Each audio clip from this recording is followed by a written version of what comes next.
Most people still today think that all entertainment to do with movies, drama, is therefore nothing more than their entertainment.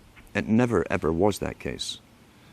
The greatest social messages are promoted through movies and drama, high drama, through the fixation of emotive sequences, emotional sequences, not logical, factual sequences, but pushing points across in an emotional way which register and fix in the mind. So emotional content is very, very important, rather than going through an actual discussion or an argument using logic and facts. There's no debate. And when you're being downloaded through fiction, your guard is down, the censor part of your brain is not in action as you would in a debate or a lecture. You're actually in an alpha state, being completely downloaded with new ideas. Very similar to a computer. The flicker rate on the television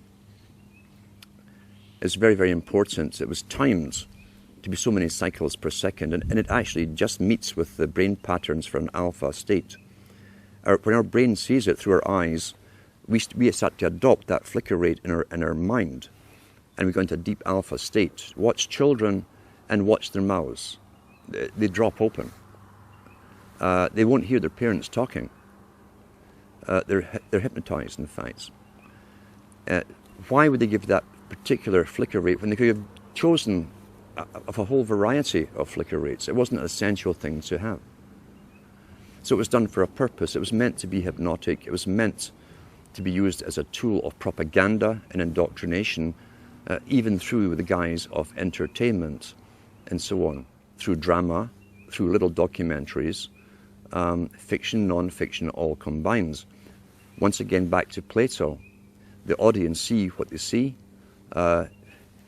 You understand that it's even worked out towards different age groups. There's something on for everybody's age group. Each age group is actually being updated as well, even the elderly ones, into new ways of thinking or seeing things. But the target mainly was for youngsters. All you have to do is keep giving them new updates every so often, and you can change an entire country or a nation or a block of nations who are all getting the same upgrades at the same time along certain paths.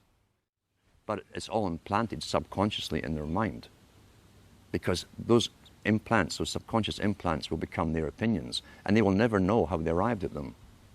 They won't remember it's from this particular documentary, this particular movie, or whatever.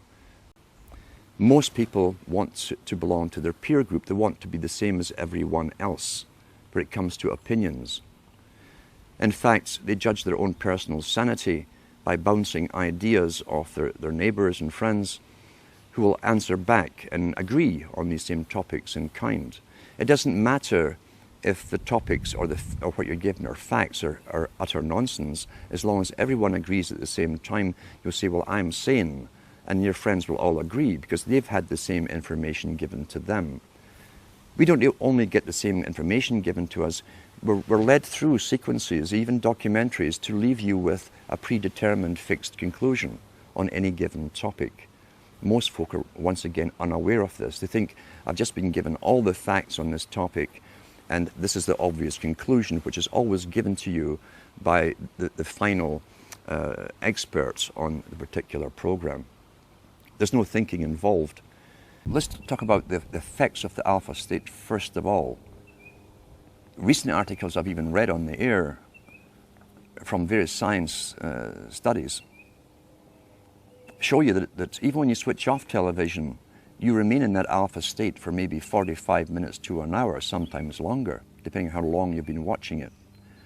With high definition, again, why would a president of a country mandate that all TVs had to go high definition? Is it because he really cares so much about your happiness? And he wants better quality for you? Or is there another reason for it? Well, I'm sure the effects of the old flicker rates and what it did will also be incorporated in high definition, but with even more added benefits for bringing you into a complete hypnotic state. If you know someone who's watching TV, it's quite simple to find out where they are mentally, psychologically, in the understanding of things. You can ask them a few simple questions. If they give you standard television answers, forget it. Simple as that, forget it. If you see some spark of their own opinion coming in, there's maybe a chance you can do something with them. But you cannot get out. You see, television it can be classified as a drug. Any addiction is still an addiction. Television is an addiction. People watch 4 or 5 hours per day. If you notice too, they don't even discuss the topics, once the news is read to them, to each other. They've both been downloaded with the opinions. You don't have to ask what their opinion is. It's going to be the same one as you've been downloaded with, left by the expert. We tie this in with the Brzezinski. Brzezinski said in 2 Ages. Now this guy was way up with the NSA. He's a master geopolitician. He admits he works in 20, 50-year periods to do with geopolitics in other countries.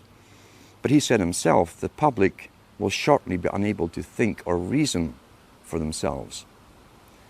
He says he was meaning by the form of information that was given to them, the type, the formulas that were in use then in the 1970s. And eventually, he said, they will expect the media to do all their thinking and reasoning for them. Well, that's happened today. That's why people today can't think outside of the programming from television. Which contain little human dramas as the hook that you identify with to make you watch the whole story. Child gets kidnapped, detective goes on a hunt, he goes through hell and fire to get that child back.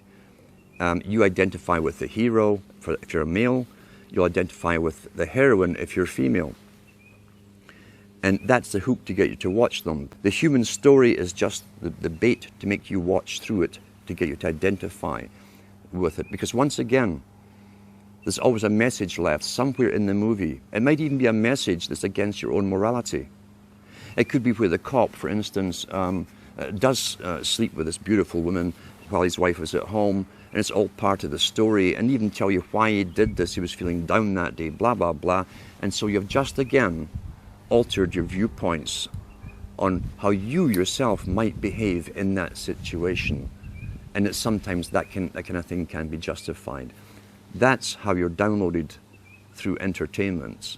It's there to alter and direct and always upgrade into another step of the direction that the entire culture for someone else's purpose. It's one of the most dangerous tools that can be used. Everybody who's alive today has been trained literally not to have to think. As Brzezinski said, shortly the public will be unable to reason or think for themselves. They'll expect the media to do their reasoning for them.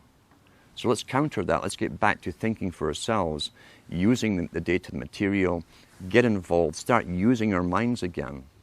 And you'll be surprised, it's like a muscle you haven't used for a long time, how quickly you start to use it, how sharp you become so quickly.